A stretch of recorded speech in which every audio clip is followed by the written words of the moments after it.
India आप तक समाचार, कड़वा लेकिन सच। रतनलाल सी बाफना ज्वेलर्स, जहां विश्वास ही परंपरा है।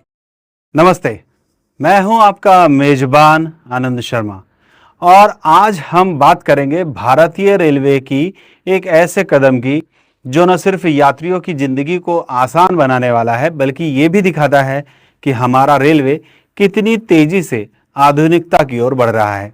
तो चलिए शुरू करते हैं बिना देरी किए। सवाल यह है कि जब आप ट्रेन में सफर कर रहे हैं और अचानक आपको कैश की जरूरत पड़ जाए तो आप क्या करेंगे?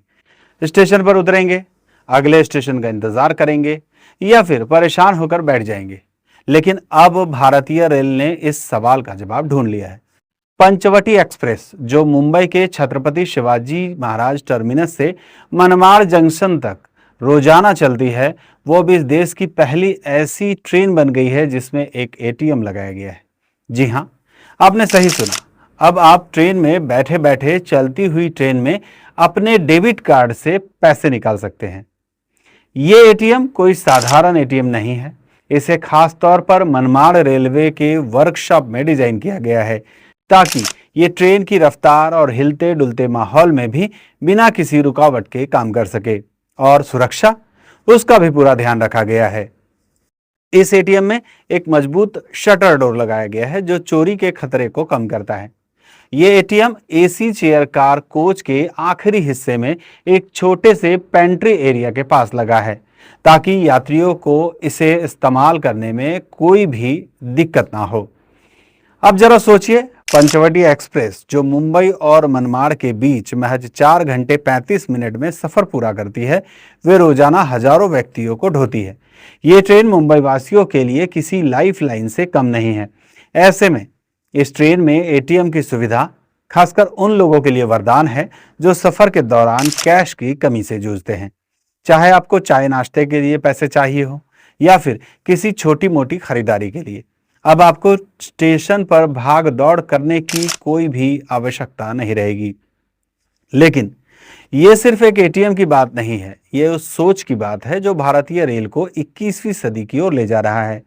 बैंक ऑफ महाराष्ट्र के साथ मिलकर शुरू की गई इस पहल को रेलवे के बड़े अधिकारी भी खूब सराह रहे हैं। डॉक्टर स्वप्निल लीला, जो भारतीय रेल के चीफ पब्लिक रिलेशंस ऑफिसर हैं, कहते हैं कि यह सुविधा यात्रियों के लिए बेहद फायदेमंद रहेगी। और क्यों ना हो, अब आप अपने सफर को और आरामदेह बनाने की कोशिश कर रहे हैं तो ऐसी छोटी मोटी चीजें बड़ा बदलाव ला सकती है। अब सवाल ये उठता है कि क्या यह सुविधा सिर्फ पंचवटी एक्सप्रेस तक सीमित रहेगी या फिर इसे देश की दूसरी ट्रेनों में भी लागू किया जाएगा? अगर यह प्रयोग सफल होता है तो मुझे पूरा यकीन है कि ये होगा। तो जल्द ही हमारी दूसरी ट्रेनों में भी ऐसी सुविधाएं देखने के लिए मिल सकती है।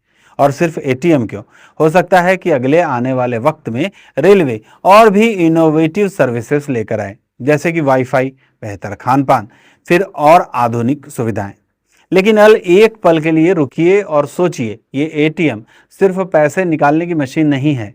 ये उस बदलते हुए भारत की तस्वीर है जहां टेक्नोलॉजी और ट्रेडिशन एक साथ चल रहे हैं।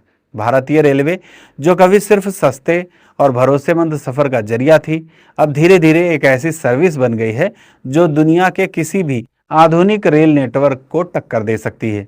और ये बदलाव कोई रातों रात नहीं हुआ है। इसके पीछे रेलवे की वो मेहनत है, वो इंजीनियरिंग है और वो विजन है जो यात्रियों की जिंदगी को बेहतर बनाने के लिए रात दिन काम कर रहा है। तो अगली बार आप जब पंचवटी एक्सप्रेस में सफर करें तो उस एटीएम को देखें तो जरा ठहर कर इसे एक नई शुरुआत के तौर पर देखिएगा। एक ऐसी शुरुआत जो न सिर्फ आपके सफर को आसान बनाएगी बल्कि भारतीय रेल को भी ऊंचे दुनिया के उस नक्शे पर ले जाएगी जो बहुत ऊंचा रहेगा। आपको क्या लगता है, क्या ऐसी सुविधाएं हमारी ट्रेन में और बढ़नी चाहिए? आपकी क्या राय है, हमें जरूर कमेंट बॉक्स में बताएं। तब तक के लिए फिर मिलेंगे आपसे। नमस्ते। जळगावची नवी ओळख वस्त्रनगरी, घटस्थापनेपासून नवीन वास्तू, सुरेश कलेक्शन्स अँड क्रिएशन, 80 फुटी कांगळदा रिंग रोड, राधाकृष्ण नगर चौक, छत्रपती शिवाजी नगर, जळगाव. सौंदर्य विश्वाची 73 वर्षांची परंपरा. Suresh collections and creation, Jalgaon.